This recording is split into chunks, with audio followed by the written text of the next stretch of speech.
my work on deconstruction, I'm kind of looking at this. We work with YouGov every year to do exactly what this is.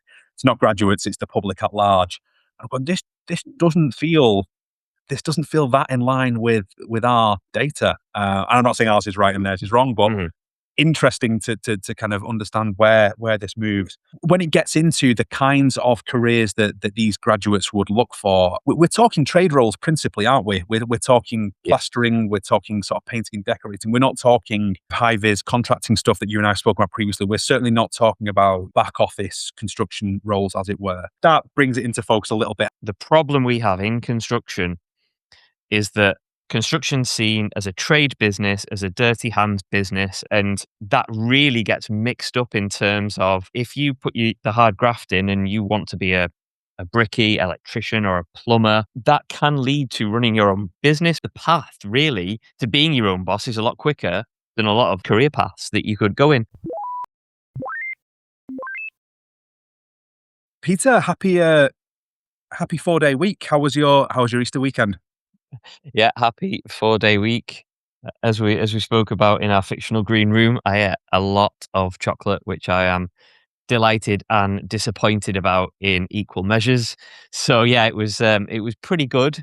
4-day week, which just means it's more intense. It's 5 in 4, really, isn't it? So I don't know whether that's a positive or a negative, but I'm just focusing on that chocolate buzz that I had on Sunday.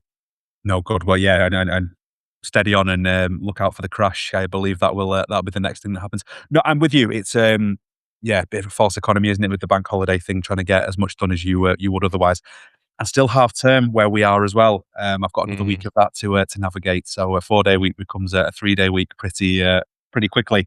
So that turned into a moan, didn't it? And we're not supposed to do that. We're supposed to err on the positive side of things. So it's all positive. Chocolate, children, half term. What could go wrong? Yeah, let's leave that one hanging there. So some more positive stories though. There's some good things happening by way of investment and of new bods joining the sector. So yeah, we'll find some positivity in that, won't we? Of course, we always do. With that, let's dive into the first headline, which is from building.co.uk, and it seems like there's just money and people coming into our sector. So MHCLG, as everybody knows, we love an acronym on this podcast, the Ministry of Housing, Communities and Local Government. And we know the UK government love a long acronym and a long title for these things. They've announced 70 million to train building inspectors and consultation on speeding up minor works on high-risk buildings, which can and is only a positive. What are your takeaways from this story? Well, I said in my post on LinkedIn on Friday, it felt there was a lot of announcements last week. The government announced a raft of things, and everything felt speed related. It's about getting things built more quickly. We've spoken about it several times with Gateway 2 and Gateway 3 within Building Safety Act. That felt like it was doing that classic J-shaped curve, and we were at that sort of takeoff stage, which is great. But just lack of bodies and lack of people to actually do the inspecting work seems like it was starting to become a bottleneck. So 70 million, it's a massive sum of money. It maybe doesn't seem quite so big in the context of some of the gargantuan sums we've been talking about in recent weeks as far as infrastructure pipeline and stuff goes. But the money being split principally in 2 different areas. Funds released on a 3-year cycle. So 55 million of that money is going to building control to recruit up to, I think it's around 700 new inspectors to come in through the fire safety side of things. That does include some upskilling, so there's going to be some education work within that, and then some reskilling for people that are already within the building control space. An additional 15 million then on fire engineers and some fire engineer experience as well, some education stuff. So my hope, if I can do my cynical bit, and then we can get that out of the way and focus on the positive side of this, my hope is that this doesn't end up like previous governments' proclamations for new hospital builds, where actually there were 2 new builds and the rest were kind of, one ward being, fitted out with new curtains or whatever the case may be. That this does actually result in new people joining the sector. If we need, pairs of hands, as it were, to get these things through planning, then I hope sufficient sums are going on that, and not just it's the existing workforce that we've got with an additional skill or qualification attached to it. But on the face of it, there's limited reason to be cynical other than for that education caveat. Um, One of the things that I wanted to flag as well is that this was one of several. You've alluded to another one there, but one of several announcements out of government last week on building safety and building in general. They've come off the back of the recommendations made by the House of Lords Regulatory Committee. So government listening to the advice that's coming back there and doing their best to implement. And again, well, we've spoken about it several times that we're not just chasing numbers arbitrarily, but pace is massively important. We're getting into close to halfway through this parliament now. That spectre of the 1.5 million homes is starting to loom large on the horizon, I would imagine, for those in government. So I would suggest watch this space, because there's probably going to be quite a few more of these kinds of announcements on what look like minor tweaks and smaller pots of investment, one of which we'll talk about in another story, just to see if it can be that final thing that unlocks that housing development. So yeah, what do you make of this one? Yeah, yet again, we're on a podcast talking about an injection into infrastructure and the construction industry from this Mm. government, who, as we've said numerous times, have a focus on construction, which is fantastic. The benefits or the bonuses here for me is the fire risk part of it. They're not just training building inspectors for building inspectors' sake; it's for specific reasons, and it's also specific reasons that we've previously covered and you alluded to, in the fact that they've had this blocker, they're unblocking that, they stuck to their guns and they are doing it. And now this seems like the next step. And it almost seems like they've got a plan of how to deliver these things, or when there are roadblocks, rather than there just being roadblocks and kicking them down the road and focusing on 1.5 million homes or whatever it is as the big number, and we will get there. Doing actual things, and we can see that in specifics. It's great to see there's a consultation period and people can get involved in it, so it's done in the right way. Um, and yeah, I mean, 700 new people to inspect high risk buildings.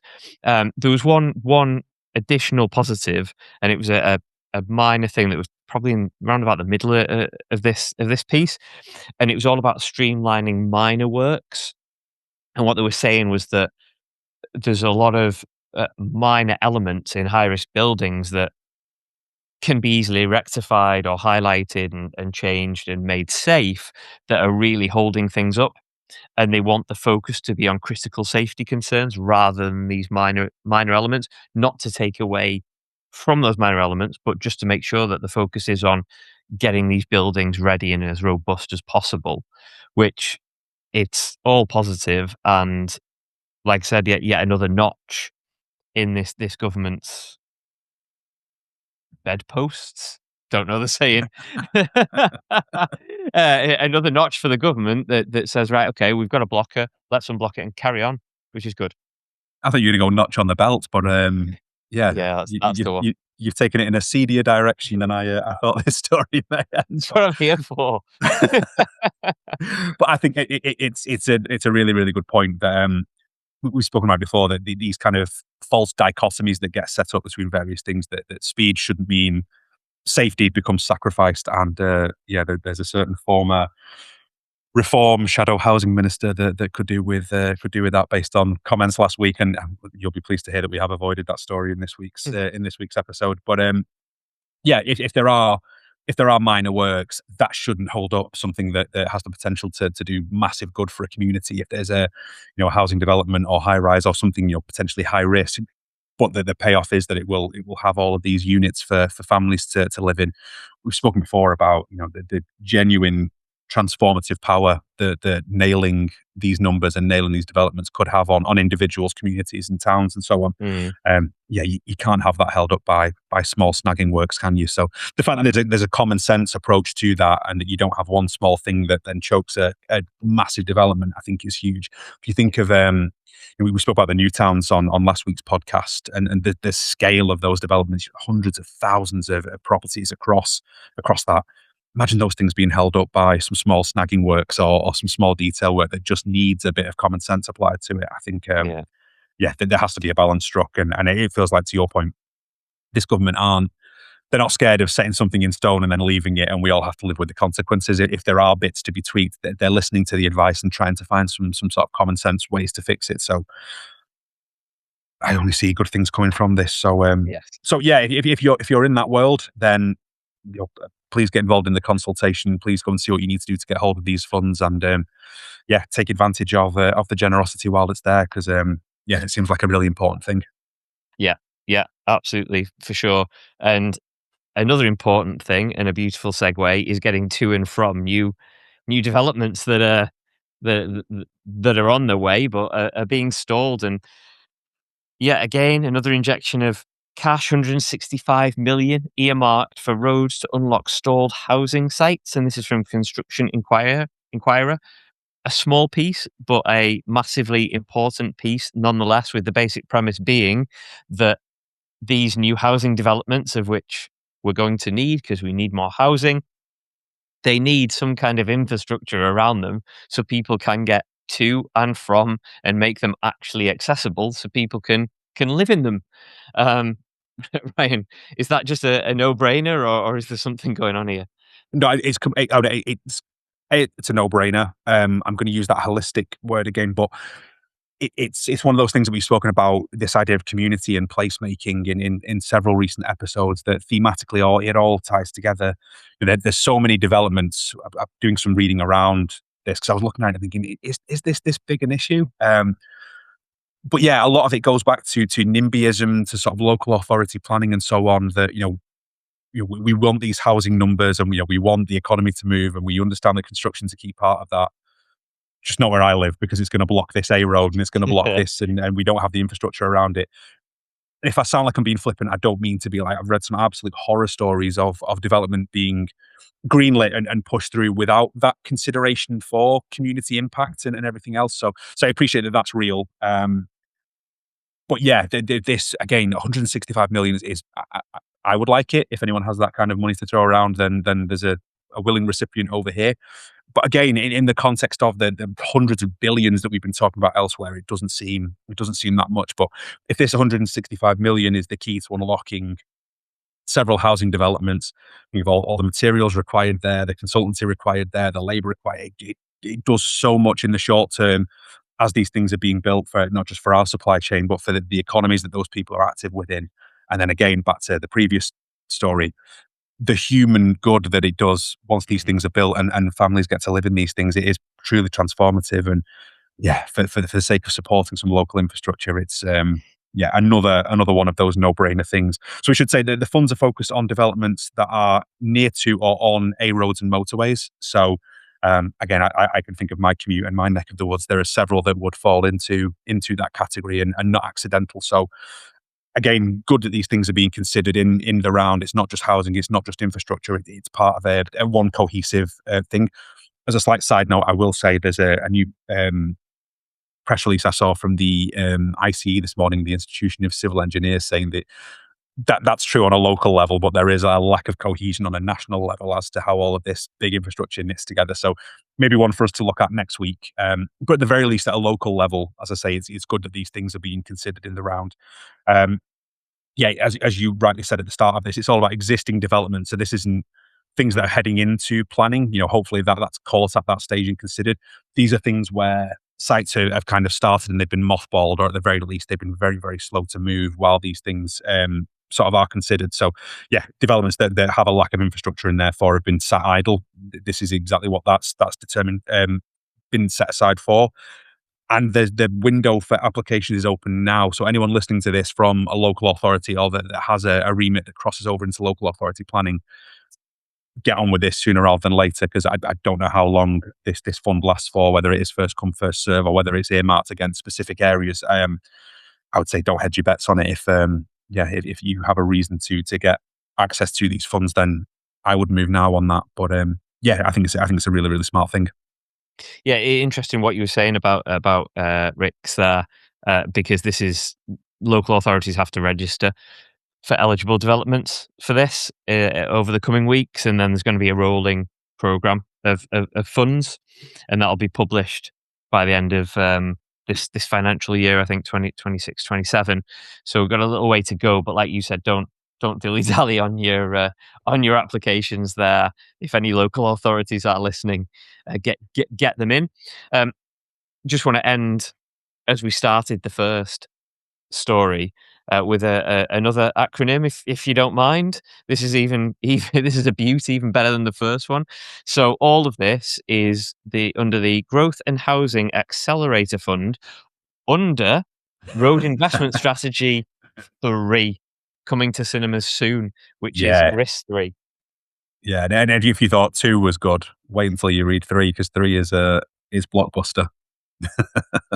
Yeah, well, it's good. It's focused on motorways and A roads, so how can it not be? 1 and 2 were more B and rural um, roads, but you know, We're there now. yeah. Let's move on, shall we? Because that was quite a short and snappy story, really, for the middle. The next one and the final one is a more meatier one, which is really really interesting, and it's the first time we're going to mention Money Supermarket on the podcast. Hello, Money Supermarket, and they've done a bit of research, and this story's been covered by PBC Today with the title "Nearly half of UK graduates would swap for a construction career." Now, there is more to this headline and this story than meets the eye. Links are in the show notes, and there's links to the actual research and a bit of detail there, which we'll cover. But on the top of it, it sounds like not most, but nearly half of graduates want to join construction. So why aren't they, Ryan? Why aren't they? I think this is one of those. I love them, to be fair. This is the PR nerd in me. One of those stories where if you look at the headline or you look at a snappy social media post from someone, this is a lazy like where you think that all things are well in the world and then you move on from it. Once you scratch beneath the veneer a little bit and start to look at some of the underlying data, it's like, yeah, there's some poetic license been taken. Sorry, that is to say, the data is absolutely true. So the headline is that 45% of graduates in the UK would swap their sort of degree of choice for a construction career if they had the opportunity to start again. So you look at that and yeah, absolutely, hooray for us. What a cool headline. To your point, it does raise questions as to why that isn't happening, but perhaps that's because they've got these degrees, they've started their particular careers, there's that kind of investment in a particular path, and therefore it doesn't feel practical or viable to sort of pull the handbrake on that and then to start this construction career from scratch. Understand that. That's absolutely fine. But you start to get through, and again, I've mentioned it previously, my work on deconstruction, I'm kind of looking at this. We work with YouGov every year to do exactly what this is. It's not graduates, it's the public at large. And I'm going, this doesn't feel that in line with our data. And I'm not saying ours is right and theirs is wrong, but interesting to kind of understand where this moves. So from that 45% and 34% of the graduates that were polled questioned the value of their degree. And again, that makes sense to me. I get that. We've all been there, mate. True enough. But there seems to be a growing sentiment for that, given the current job market and sort of macroeconomics at the minute. That you're absolutely right. We spoke, was it a couple of weeks back? We looked at sort of NEETs, not in education, employment, or training. Yeah. There's going to be grads in that number, and as I said at the time, I was taken aback by just how big and how rapidly rising that number was. So again, that number doesn't shock me previously. Doesn't shock me that much, rather. I was looking at this going, when it gets into the kinds of careers that these graduates would look for, I'm like, it's in construction and building. We're talking trade roles principally, aren't we? We're talking plastering, we're talking sort of painting and decorating. We're not talking, I don't know, even the kind of high-vis contracting stuff that you and I spoke about previously. We're certainly not talking about, back office construction roles, as it were. So that brings it into focus a little bit. And then I was like, why are Money Supermarket involved in, like, what's their interest in this? Normally with these kind of, and it's a very obvious sort of PR generated story. And I'm not knocking that either, by the way, given what I do for a living, but what's their make on this? And then it's about van insurance. You're like, okay, this is where it comes into sharper focus. So everyone wants to be a tradie, as it were. They all have white vans, and we sell van insurance. There's the kind of logical sequencing of things. When you start to look into the numbers, so it's a global survey that they've done, and the UK is still one of the worst performing nations relative to its global peers. I think we were the second worst in terms of sort of Third, keenness to pick third, up a pardon me, third worst. third behind Portugal and USA. There you go. But yeah, certainly not. Was it 60+%, wasn't it, in some of the other nations in terms of popularity? So yeah, it's slightly misleading. So to answer your question at the very start of this, if 45% of grads are looking at construction careers, why aren't they joining? It's that they're not. They're kind of doing a little bit of sort of sepia toned, if only thinking at best. And of that 45%, they're looking at a very narrow slither of roles. And again, I think when you look at those individual roles, we're talking single digits. So yeah, it's a nice headline. It's one for a quick like on social media, but yeah, what lies beneath is maybe. Oh, there was a phrase in the BBC article that I absolutely loved around positivity doesn't equal participation. And I think, yeah, once you look, again, some sort of hypothesizing to be done here, but my take would be these are people that have started their careers, have invested, not insignificant sums in a degree, probably an undergraduate degree, and therefore don't feel able or don't want to jettison that in favor of pursuing a glamorous new career in construction or in a different trade. But hey ho, I could be wrong, and we could be about to be deluged by an army of grads that are here to come and solve our skills crisis for us. But yeah, I suspect that's probably not the case. Have I missed anything on this one, or anything else that you spotted in there? No, I think that catchphrase, we could turn that round for the podcast and it be um, participation equals positivity. Yes. Yeah. So, Yeah. Yeah. coming soon, we're going to scrap everything else and just focus on that. No, you bang right, and the numbers don't really add up. So, there's about 1 million young people who are not in education, employment, or training. And Construction Industry Training Board are saying that we need 240,000 additional workers by 2029. And if half the people that leave university want to join a trade and learn a trade, then why isn't this happening? But then you start to dig a little deeper. Yet, so you were bang right. There's some organizations, there's some countries in the high 60s, South Africa and New Zealand, most likely to swap their degree for a trade, young people coming out of university. And if you dig a little deeper and you look at the reasons they'd want to swap, I mean, some of them are obvious, but some of them aren't. So number one is to be your own boss. That's number one.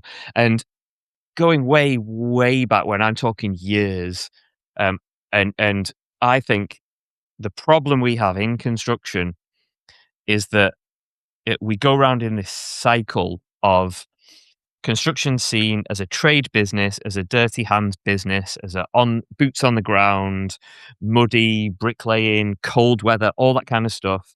And that really gets mixed up in terms of, okay, yeah, but if you put the hard graft in and you want to be a bricky electrician or a plumber, that can lead to running your own business, which means that can lead to you employing people and not actually doing that if that isn't what you wanted to do. So the path really to being your own boss is a lot quicker than a lot of other trades you could go in, or a lot of other career paths that you could go in. Some other things they cite is not sitting at a desk all day, um, practical hands-on work, which is interesting, better work-life balance, job security. So loads of things that you just expect for young people to actually want. Um, the top trades, which was really interesting, was electrician.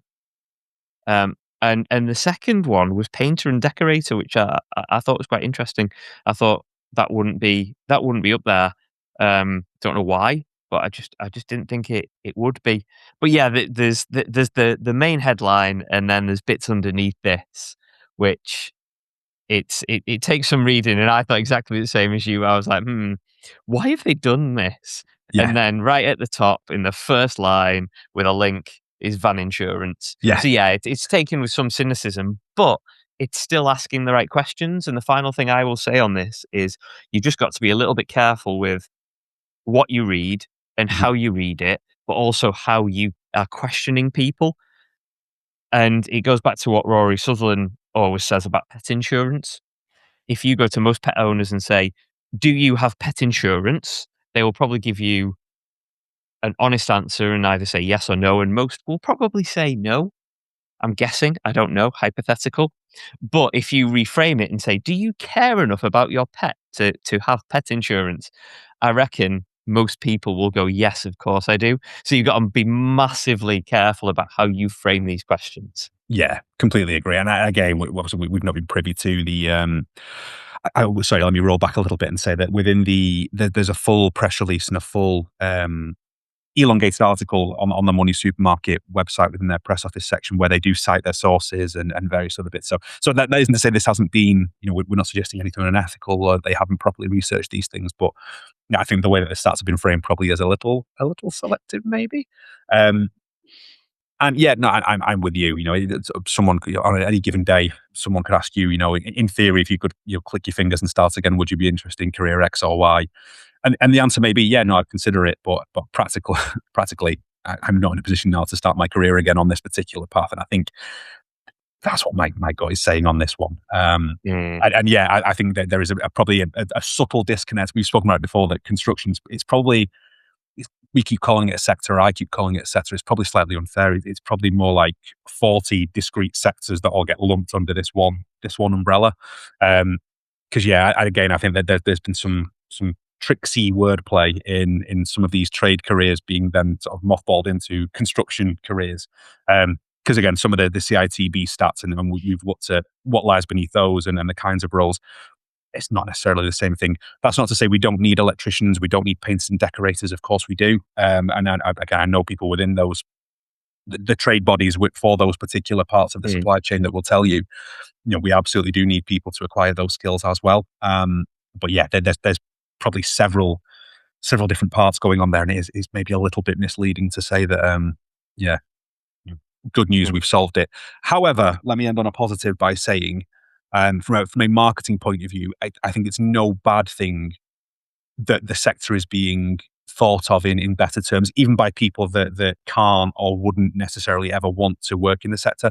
We still need people to influence other people's decisions. We if we're looking attractive to this group of people here, one hopes that is true wholesale, and that we just haven't questioned those people. I've mentioned before again our most recent deconstruction survey, it was young people wholesale, 18 to 24 in full-time education that were most interested in construction careers. Something seems to be happening there where higher and further education in an academic sense is less appealing and people are looking for something more practical, whether it is to be their own boss, whether it is that flexibility, whether it's just job security and safety. yeah. The job market is proving difficult for people even with undergraduate degrees and so on. So, um, yeah, I think if you step out the specifics on this and look at it in a broader sense, I do think it's a continuation of a more positive theme, and that's the way that I'm going to choose to read it, rather than a cynical play to sell more van insurance.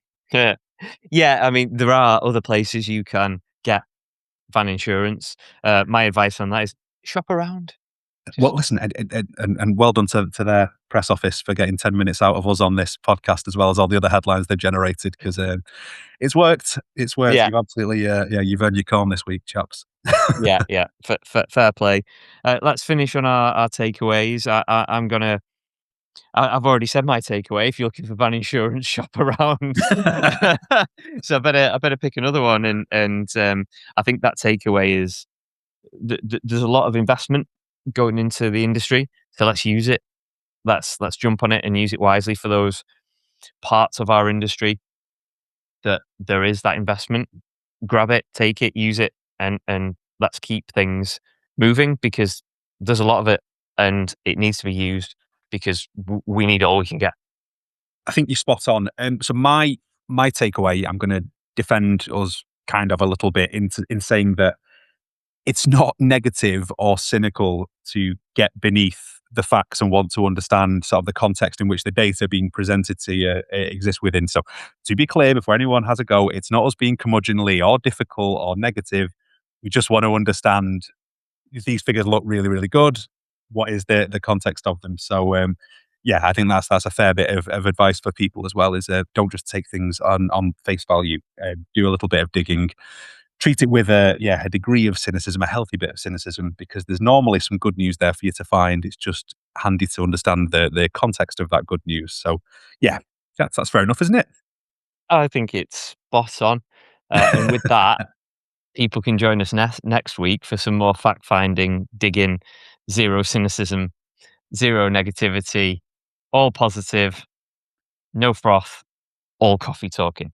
What a sign off. Cheers, Pete.